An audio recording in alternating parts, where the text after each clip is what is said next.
भगवान राम ने भगवान परशुराम के पुण्य और ख्याति को कैसे खत्म कर दिए, चलिए जानते हैं। जब राम धनुष भंग कर देते हैं तो उसकी दहाड़ परशुराम को सुनाई देती है। परशुराम वहां से भागते हुए आते हैं जनकपुर। जब देखा कि धनुष को सचमुच किसी ने तोड़ डाला है तो जनक के ऊपर भारी क्रोधित होते हैं और कहते हैं, जनक किसने इस धनुष को भंग किया है, बता, मैं उसकी हत्या कर दूं। हत्या की बात सुनकर लक्ष्मण को क्रोध आ जाता है और लक्ष्मण परशुराम के बीच काफी बहस होती है। यह सब देखते रहे राम।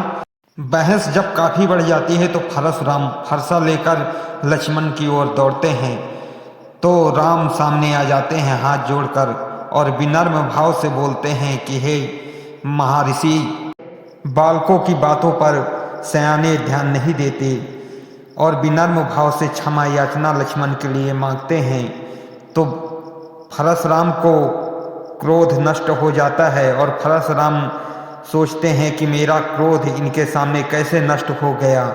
परशुराम सोचते हैं कि ये मामूली मानव नहीं है। यह सोचकर परशुराम ने अपना धनुष राम को देते हुए कहा कि अगर तुम इस धनुष पर बाण अनुसंधान कर दोगे तो मैं समझ जाऊंगा कि तुम कौन हो। राम उस धनुष को लेकर उस पर बाण का अनुसंधान कर देते हैं और पूछते हैं कि हे महर्षि, बताइए मैं इस बाण को किस पर छोड़ूं?